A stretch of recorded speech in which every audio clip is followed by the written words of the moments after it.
বিরাট বড় একটা যুদ্ধ। আরে বাবা, বাচ্চাদের সবজি খাওয়ানোর কথা বলছি, তাদের সবজি খাওয়ানো মানে বিরাট একটা যুদ্ধের ব্যাপার। আর লাউটা যে কিভাবে খাওয়াবো তাই এইভাবেই বানিয়ে ফেললাম। লাউটাকে গ্রেট করে নিয়েছি, তার মধ্যে স্বাদ মতো নুন, হলুদ গুঁড়ো, জিরে গুঁড়ো, ধনে গুঁড়ো, লঙ্কা গুঁড়ো আর কিছুটা জোয়ান হাতে করে দলে দিয়ে দিলাম। আর 4 চামচের মতো দিয়ে দিলাম ছাতু, 2 চামচ বেসন আর পরিমাণ মতো আটা। চাইলে তোমরা এখানে ময়দারও ব্যবহার করতে পারো, কিন্তু আমি আটার ব্যবহার করছি। সমস্ত কিছু ভালো করে মিশিয়ে নিয়ে দিয়ে দেবো লঙ্কা কুচি এবং ধনেপাতা কুচি। এবার এটাকে হাতে করে মেখে নেব।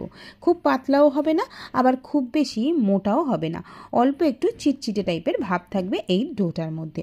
অন্যদিকে তাওয়ার মধ্যে অল্প একটু তেল দিয়ে দিলাম। তেলটাকে ভালো করে স্প্রেড করে দিয়ে যেটা বানিয়েছিলাম মাখাটা, সেটাকে হাতে করে, হাতে জল লাগিয়ে এইভাবে স্প্রেড করে দেবো যতটা করা যায়। আর মাঝখানটা চামচের সাহায্যে এইভাবে ফুটো করে দেবো।